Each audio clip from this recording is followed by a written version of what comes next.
McGallagher to Stokes, who's onside. 1-0. Here's Sims. It's a good serve this from Southampton. They could finish the job here. It's Shane Long, and he has done it. Just a minute to play. That's stoppage time. Here's Letizia. Who better to say farewell than one of the finest players ever to wear the red and white. Hello and welcome to the Saints FC podcast. Would you believe it? This is episode 67. It's John Bailey here, and in the studio via his mobile telephone, it is not Tom Parker. It is not my brother. It is not my father-in-law. It is not the pirate. It is not even a Saints footballing legend. It's Gaz. Gaz, welcome to the podcast. How are you? John. Yeah, I'm fine, thanks. And Just getting over the journey at the weekend, I'm afraid. I think we're almost there now, to be honest. almost there. The dust has settled on the weekend. I think we've all recalibrated our expectations. Well, we'll get onto that. We'll try and figure out if this was just a weird freak result or if we've got a long, terrible season ahead of us. But Gaz, I suppose first of all, who are you? Well, I'm a local lad. Supported Saints all my life.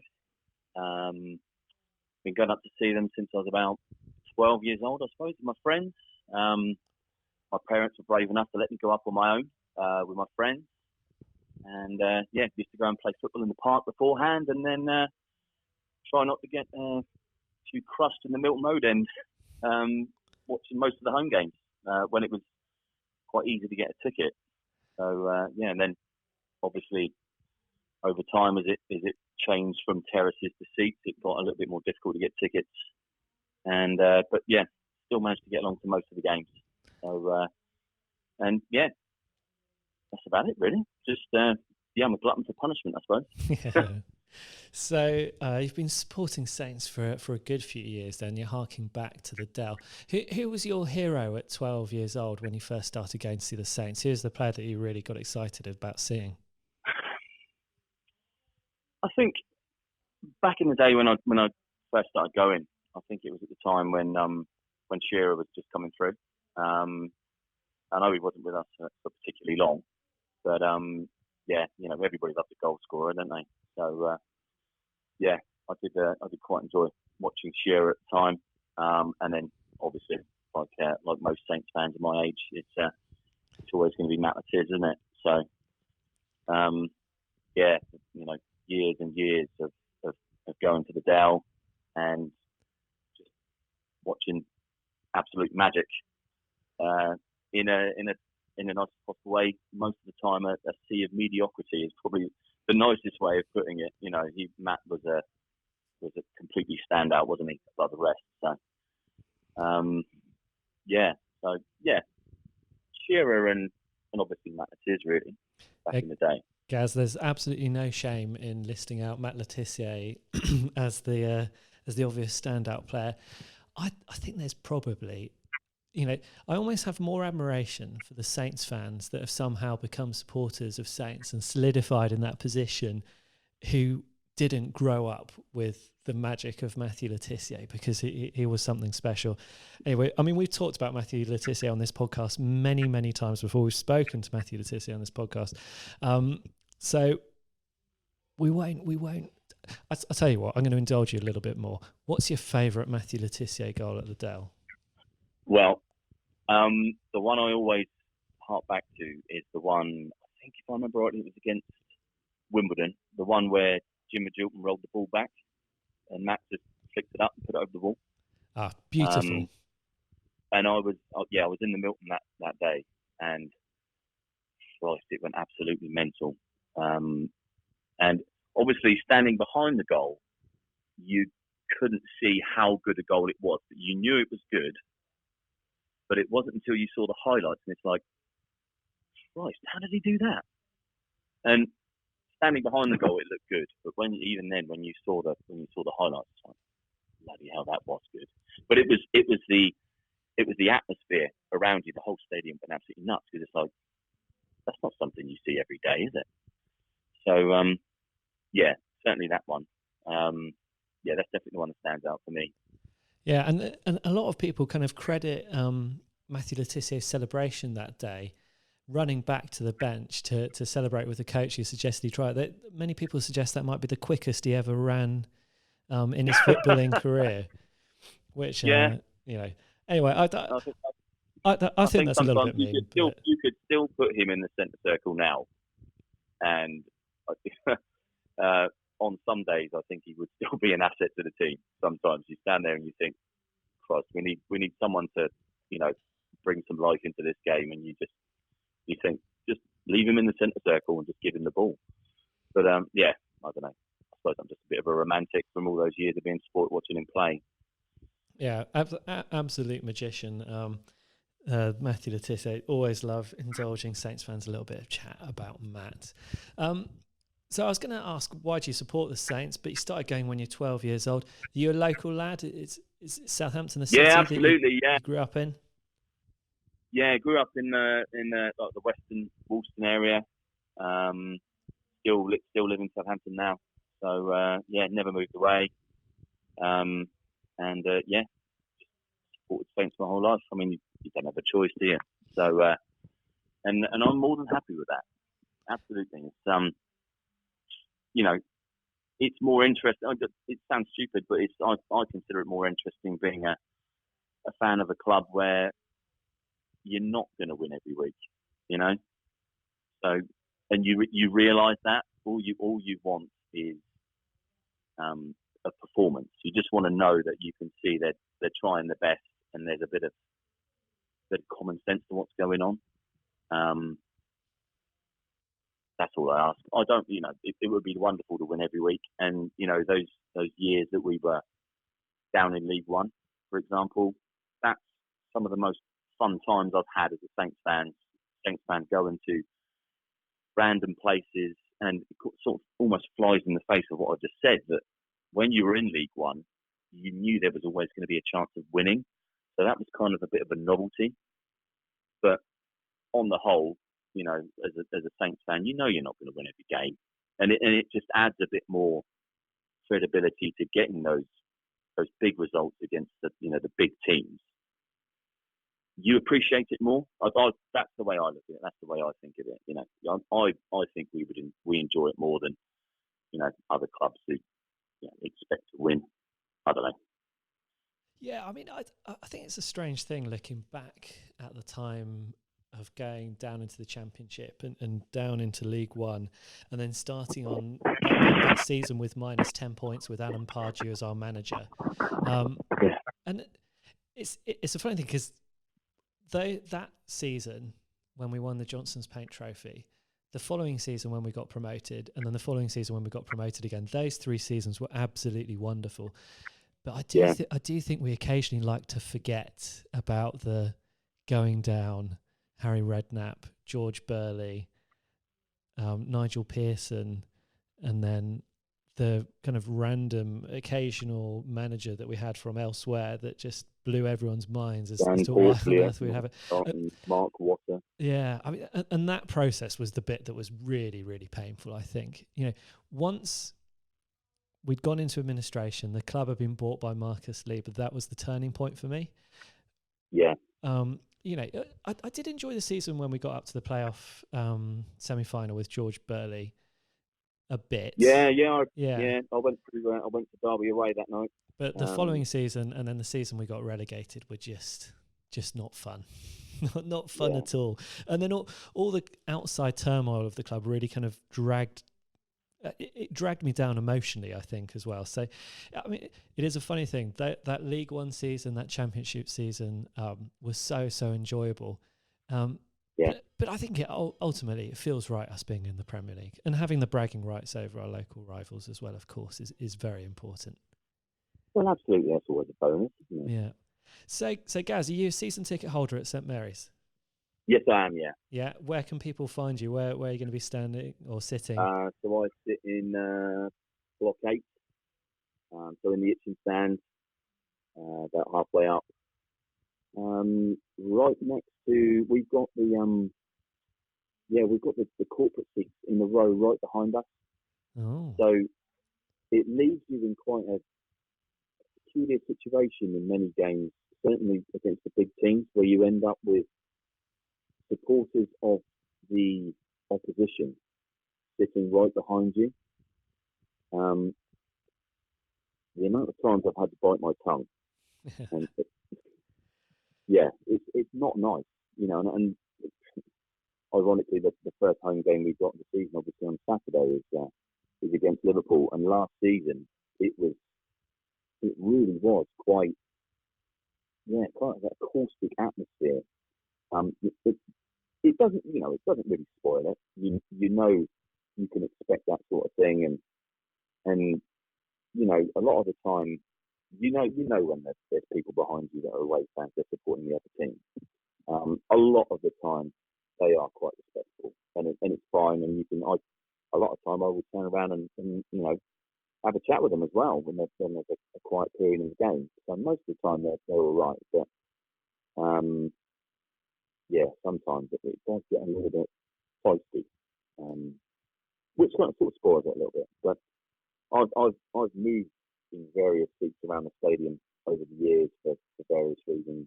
I started taking my son up to the football as well, and then they brought in this whole thing of you sit in the middle of the stand and you have to pay the same price for kids as you would for everybody else. And it's like, well, I don't want to pay 730 odd quid for a 6-year-old, and so I had to move then. And then he got into his football a little bit more, and he wanted to go and sit with his mates, so we had to go and move seats again. And then the most heartbreaking thing for me in recent years supporting Saints is in the last couple of seasons, where certainly the Puel era towards the end, when we weren't scoring goals, those last few games of the season, in that season he was in charge, and we just weren't scoring any goals at home. And I'm taking him along, and essentially I'm forcing him to go along. And when your little boy turns to you and says, "Daddy, I don't want to go to the football anymore," and you're like, "Why?" And it's like, "Because Saints don't score any goals." And it's like, I can't argue with you, mate. I really can't. And I'm not going to, people will criticise me probably, and some people won't, but I'm not going to force him to go. I don't want it to be in his head that I forced him to go to the football when he was younger. I want him to go because I want him to enjoy it. And he did used to enjoy it. And then those couple of seasons where we had, it was just going downhill, and the football was getting really boring, and we weren't scoring goals, and he just didn't want to go anymore, and I wasn't going to force him, and heartbreaking really. So I've been a bit of a nomad around the season and around the stadium in the last few years, but gives you a different perspective on things. It's quite interesting sitting on the Ipswich now and watching the way the managers react as the game goes on. Ralph is hilarious. So really enjoy that now. And have you managed to get your son going to the games again, or is he still on a hiatus? At the moment, he's still on a hiatus. However, towards the end of last season, when I started coming home, and obviously I had a big smile on my face when I came in the door, because, like the Spurs game, for example, when I came home from the Spurs game, and miraculously we were losing, and all of a sudden we actually won. It's just like the euphoria, and you could see it on my face, how absolutely buzzing I was after that game. And he's like, "Oh, how was the football, Daddy?" And he genuinely took interest. And it's like, "Mate, I think you want to go again now. They're starting to score goals." And he has been talking to me about football over the summer as well. And I've been telling them about, we signed a striker, or we signed this guy who's really quick with the ball and stuff. Oh, really? Really? So I'm hoping if we can, perform better this season, like I think we all believe we will, contrary to what happened on Saturday, obviously. I don't think I'll have problems with regards to convincing him to come along to some cup games, for example, where it's kind of a more of a free for all for getting tickets and things. So yeah, I'm hopeful I can break his hiatus this season. But we'll see. Yeah, well, I mean, hopefully things will be going so good that by Christmas time he'll be begging you for a half-season ticket as his Christmas present.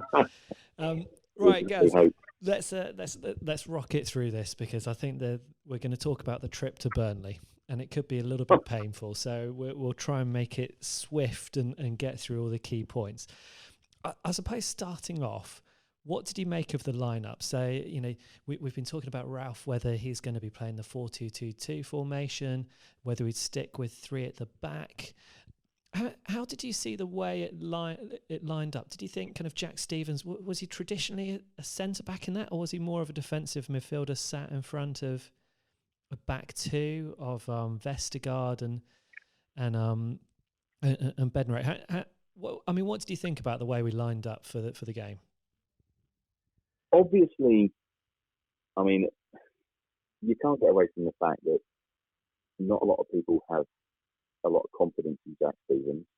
I don't want to talk our players down, but when you see the number of simple errors that he's made, like towards the end of last season, well, not maybe towards the end of last season, just in general, and to me, he doesn't fill you with a lot of confidence.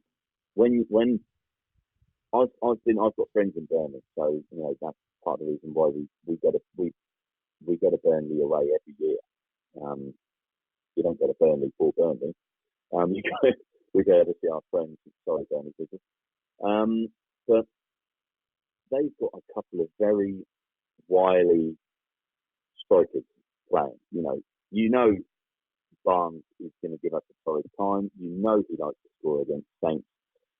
You want to be able to have a bit of solidity at the back.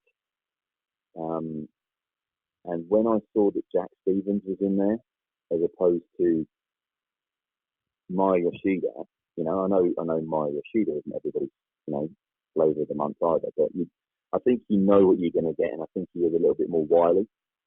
And when you're playing against the likes of Ashley Barnes and Wood, they're gonna play, gamesmanship, and I would have thought it might have been I'm not the one that picked the team, and Ralph must have seen something, and he has faith in Jack Stevens. Fair enough. If Ralph's made a choice, you've got to go with it and get behind the team. But yeah, Stevens never fills me with confidence. And when I saw him in the team, I thought this could be bad. But the main thing for me that was a worry was when Højbjerg wasn't playing. Yeah, I mean that was the big surprise for me as well, that Højbjerg wasn't in there. I don't know. Is there a reason for that, do you think? I mean, I just couldn't figure out why you would start Saints without Højbjerg in that match, because last season I'm sure we were pretty much always better when he was on the pitch. Obviously depending where his head was, because he did occasionally lose his head and do silly things last season. But generally speaking, he's one of our better players, isn't he? But didn't they say that Højbjerg was poorly before the game? He was taken ill. I think it was something like he was taken ill on the way up or just before the game. And that's the reason why he didn't start, but he was well enough to be on the bench. That was my understanding. That's what I heard. Yeah. That's why he didn't start.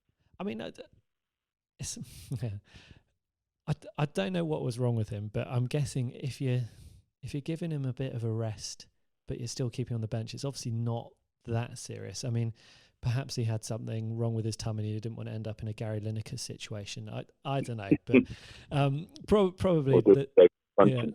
I think we have to give, you kind of have to give Ralph Hasenhuttl a little bit of the benefit of the doubt, because Burnley are always a tough team to play against. I mean, it's quite obvious what they're going to do. They're always going to play the long ball over the top.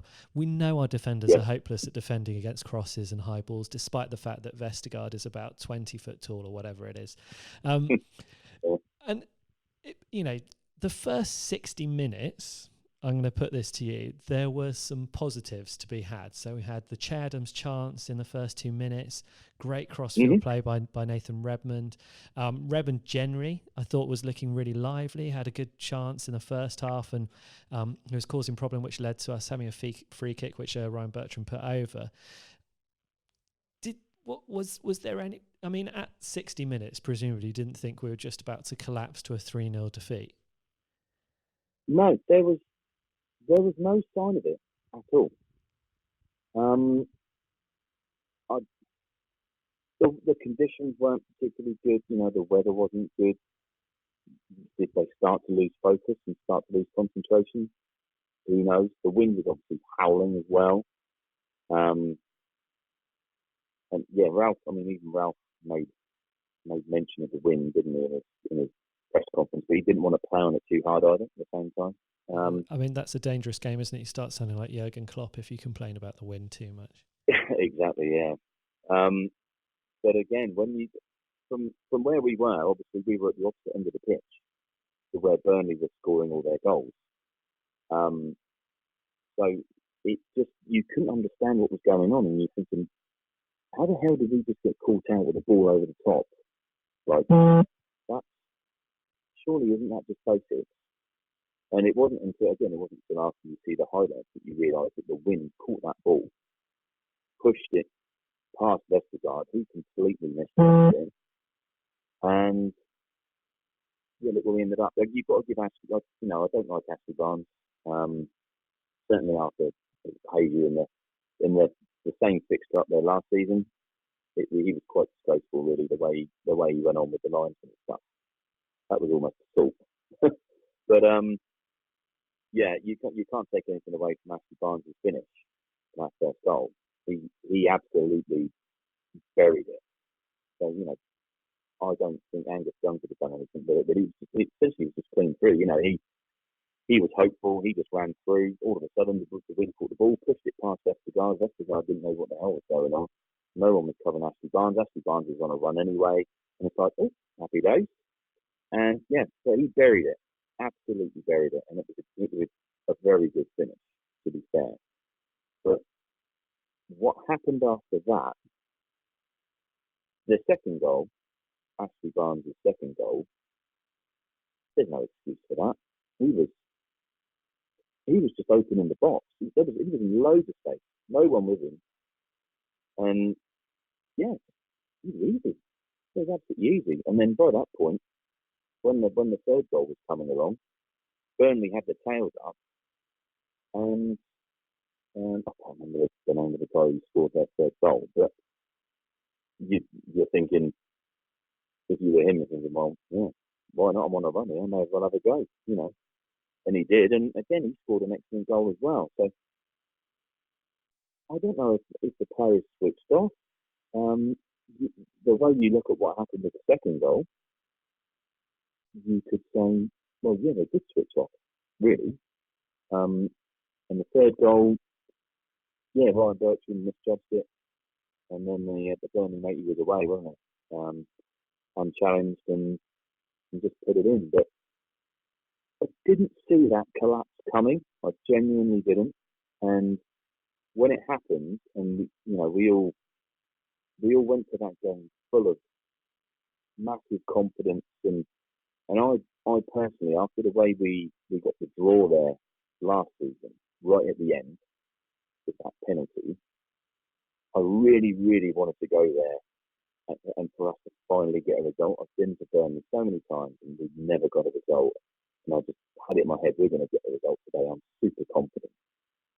And when you just get smashed 3-0, yeah, it was awful. Absolutely awful. I mean, it was pretty devastating. I've got to say, the second goal was the one that upset me the most.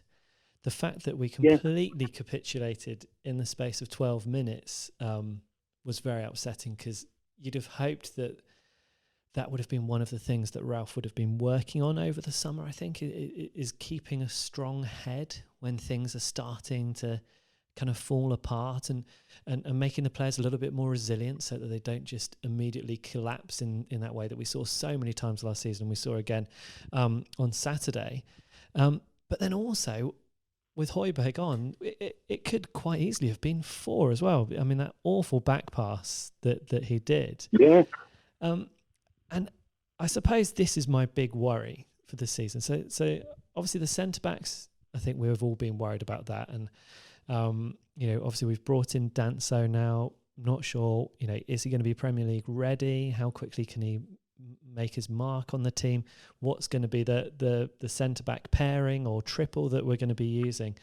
But the mental fragility is the thing that really worries me, because it's something that we've known about for such a long time and we still haven't dealt with it. Yeah.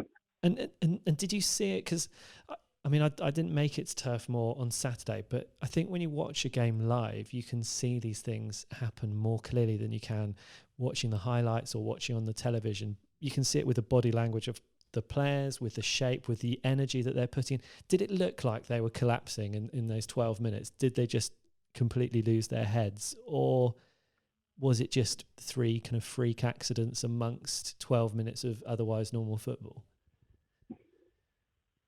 I think from where I was, I think the focus did go, really. And I mean, a perfect example you just made yourself, with regards to Højbjerg and that back pass. Where is your head at when you think passing back to the keeper from where he is? I think he was right out on the touchline, where he, where he started to take a throw, and he passed it all the way back to the keeper from there, and you're thinking, why are you doing that? That is a really bad decision. And yeah, I don't know. Again, were the conditions contributing to it as well? I know both teams are out there, but and they're having to deal with it. But all of a sudden you're like, did the players go into the match and believe their own hype as well? We all went there and we all thought, yeah, we're gonna smash this today. Ralph had that period of time with him now where he can put everything into them that he wants them to do, and he's been building them up, and we've seen endless, videos on YouTube and stuff that Saints are posting up channel, the players smiling and happy, and you can sense they're all kind of in a really good place and they're all focused and ready to go. But then when it comes to, and we didn't lose in pre-season as well. And then all of a sudden you're on a cold Saturday afternoon in Burnley with the wind howling and the rain pissing down, and your head just completely goes. It's inexcusable, really.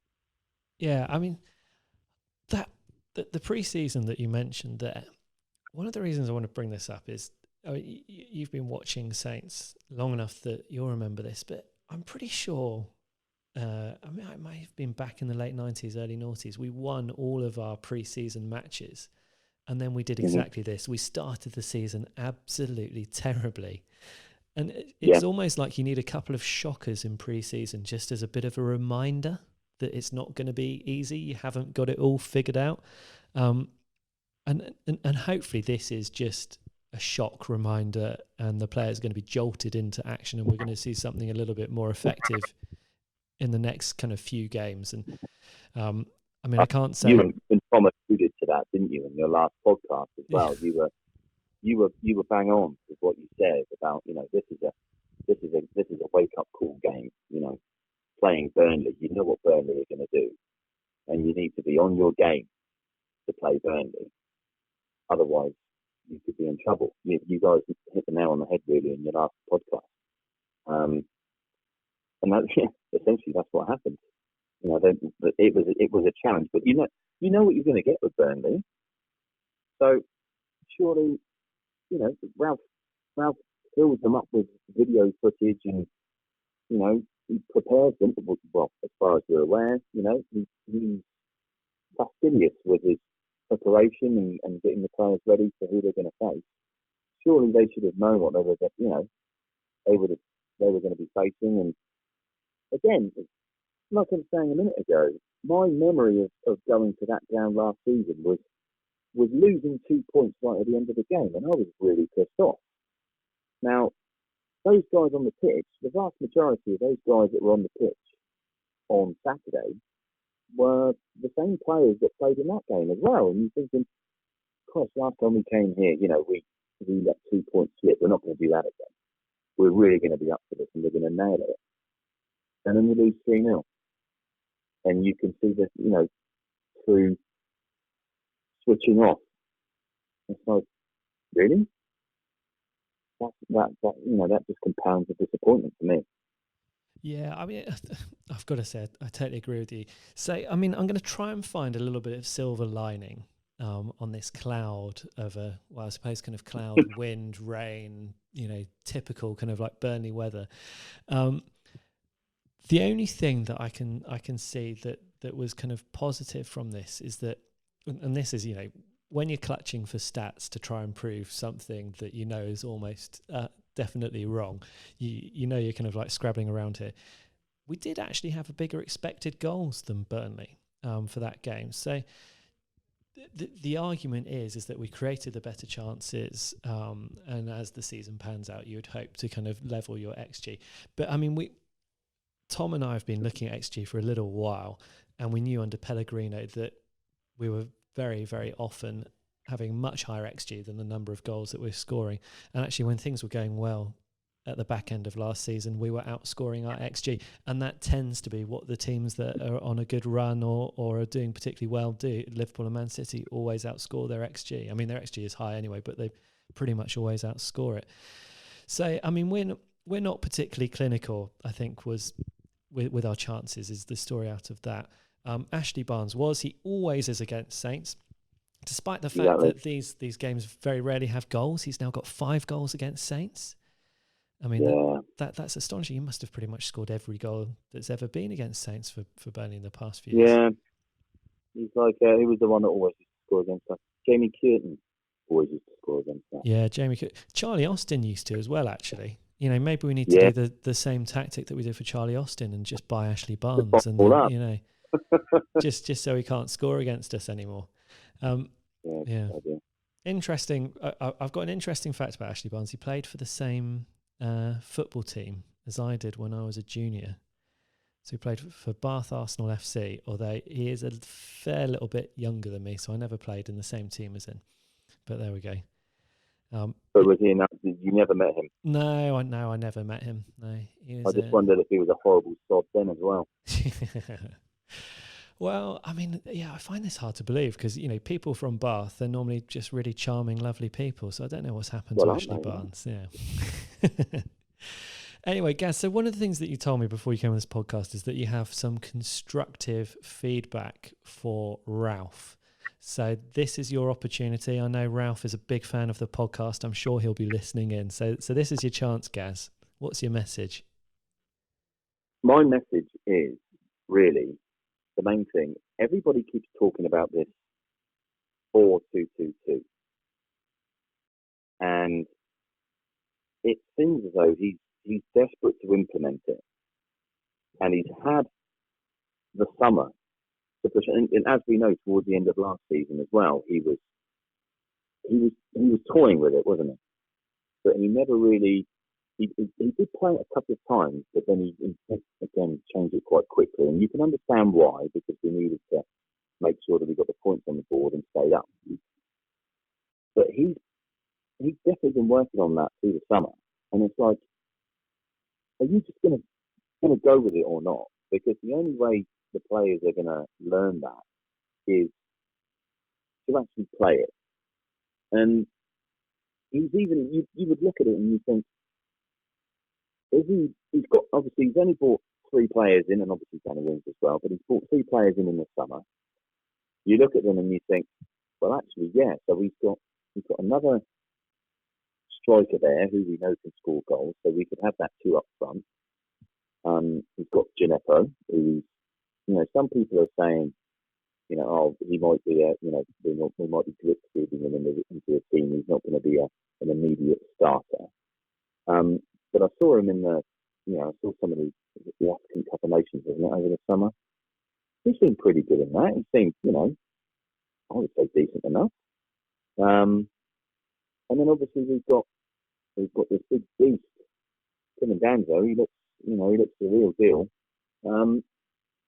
If he wants to do the 4-2-2-2, why not just take a couple of free hits and just push on and do it, and stop going back to the whole 5-3-2, you know, 3-4-3, whatever it is. Just push on and do it.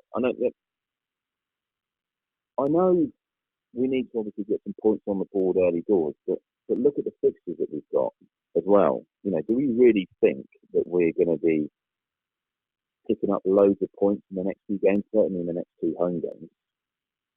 Do we really think we're going to be getting 6 points out of those two games? Maybe not. You know, is it an opportunity to use those games against really good players to try and bed in this 4-2-2-2, so when we do come around to playing games where we should be picking up the points, you know, we should be getting a point, we should be getting 3 points, the players have been playing competitively in that 4-2-2-2. Do you know what I mean? Yeah, I do. I know exactly what you mean. Essentially, the message for Ralph is be brave. You know, commit to it. Give the players a chance to learn and understand about how it works in a competitive fixture in the Premier League. And then when we have the fixtures that we would start expecting to win, you know, that's when hopefully it will come to fruition. And you're saying, you know, the games against Liverpool and Manchester United, effectively they're free hits. Nobody's expecting us to win. So give it a whirl. If it pays off, brilliant. If not, nothing's lost and the players are 180 minutes better suited or better understanding of the 4-2-2-2.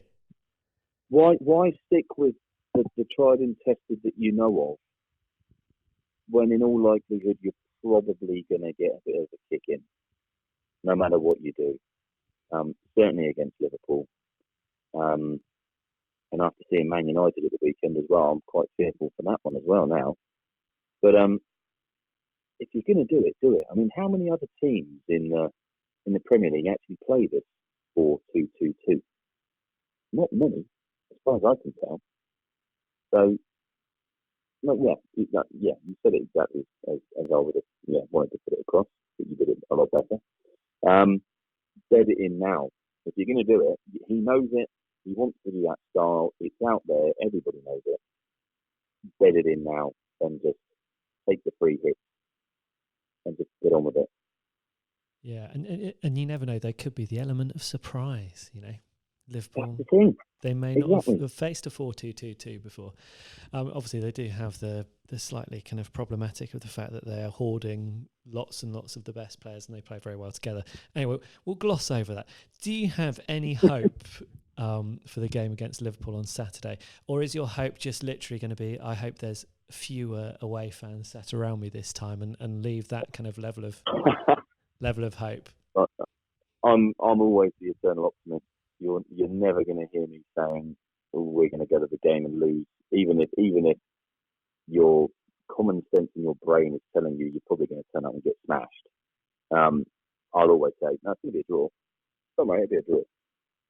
But no, there was this talk of Ralph had the players in on Sunday, apparently after the Burnley game, and he's I've been reading about this online and stuff, and I don't know whether it's true or not, who knows? But, you know, you try and grab hold of anything, don't you, when you're after that at the weekend. And apparently he had the players in on Sunday. He was giving all of the players that were in the squad on Saturday, one-to-one briefings, trying to obviously provide them with constructive feedback, you'd like to think. I've got to say it. So I'm always the same. I'd like to think we could get a result. I genuinely do. I mean, Are Liverpool going to go into the game now where, they turned over Norwich at the weekend, but let's not forget, even though, the usual media outlets are all saying they focus on this whole thing of Liverpool were 4-0 up at half-time, but they don't really talk about the fact that Liverpool lost the second half 1-0 against Norwich at Anfield. So, there's not much talk of that, is there, essentially? I know they won 4-1, but in the second half, they didn't go out and turn it into a cricket score, did they? And Norwich scored, so, they're susceptible. So, I'm always going to try and be positive, Tom, to be honest. Yeah. I'd like to we can get a result, and I'd never want to go to a game thinking we're just going to lose, and I can't do that. So I think we can get a result at the weekend. I'm not stupid enough to say we'll win, but I'd like to think we can get a draw. Do you think we might see Shane Long reintroduced into the first team squad as well? I mean, he has a fantastic record against Liverpool. Yeah, I quite like Shane Long because he's just that unknown quantity, isn't he? And he's just a pest. He's one of those players that when he's in your team, you're like, yeah, you're going to be an absolute menace. And when he's playing against you, you think, oh, Christ, not Shane Long. He's just going to be antagonistic. He's going to be causing trouble. He's going to be doing this. And it can be really difficult. So I like Shane Long. I had a bit of a falling out with Shane Long, not personally, obviously, but again, ironically, we're talking about Burnley, but the Burnley away game last year. From what I saw of that game last year, Shane Long could have challenged for the ball in the centre circle in the play leading up to the ball going into the box and Jack Stevens fouling Peter Crouch, apparently, and getting the penalty. So, yeah, I personally had a bit of a falling out with Shane Long, and I'm like, Shane Long, your game is to chase around the pitch and hassle and harangue and make it difficult for the opposition. And you didn't, and consequently, a few seconds later, Burnley won a penalty. And I'm not very happy with you anymore. So I had a falling out with Shane Long. But, I don't know, maybe Ralph gave him a bit of a kick up the arse later into the season, and obviously you went on that fantastic run towards the end of the year. So, yeah, I'd like to see. I think he could add something to the mix on Saturday. I wouldn't start him, I don't think, but bring him on as a test. Yeah. See if he can give Virgil a bit of a torrid time. Yeah, I'd love to see Virgil suffer at the hands of Shane Long. That would be a beautiful thing to see. So, Gaz, we're going to wrap things up now. I wonder, have your expectations for the season changed at all after Saturday? I was just thinking about this before we started talking, and I had an awful. I think like most Saints fans, I think I've come into this season thinking, Ralph knows what he's doing. He's got the players that he wants, or I'd like to think he's got the players that he wants. There's a bit of grit and determination in the team. And I really think after a summer of getting them playing the way he wants, getting his ideas and his mentality across, I thought we could really surprise a few people this year. Did Saturday and essentially the collapse and the debacle ruin that for me? No. Do I think it's just a glitch? Yeah, I think so. It was, like I say, I'm writing it off. It was a horrible day against a horrible team, with difficult conditions, and I'd like to think that it is. And like you're saying, you'd like to think that is the wake up call. The season's here now, guys. we've got to crack on. Put that one to bed. Use an old Nigel Adkins ism, draw a blue line under it, and move on. So no, it put a tiny dent in my confidence for the season, but I still think we could do some good stuff this year, and I'm still confident we can absolutely finish in the top half. So that's your prediction for the season. At the end of last year. So you reckon we're going to finish top half of the season? Can I get you on a position? I still think so now. Yeah. Okay. Yeah. Well, that's good news. I'm looking forward to that game against Burnley being a little blip, seeing the 4-2-2-2 formation against Liverpool, and Shane Long getting a second half hat-trick as his substitute appearance, and Virgil van Dijk having a nightmare. Then we can all get on with enjoying ourselves again. Oh, wouldn't it be wonderful? Yeah. Gaz, thank you so much for coming onto the podcast. It was really good to get to chat to you and hear about your experience going up to Burnley. Who knows? Maybe we'll get to chat about a Saints victory at some point in the future. That would be quite good fun, wouldn't it? Absolutely. Yeah, that would be wonderful. And of course, any listeners out there, if you want to get in touch with the podcast, like Gaz did, you just want to email in, tweet us. The channel saintsfcpodcast@gmail.com or at saintsfcpodcast on Twitter. That's it from me and Gaz. Gaz, you can say goodbye to the listeners now. Thank you, everyone. Up the Saints. Keep safe, guys. Yeah, thank you very much, Gaz. And come on, Saints, let's see if we can do something really special against Liverpool on Saturday. Who knows? That's the wonder of football, that you can never predict everything.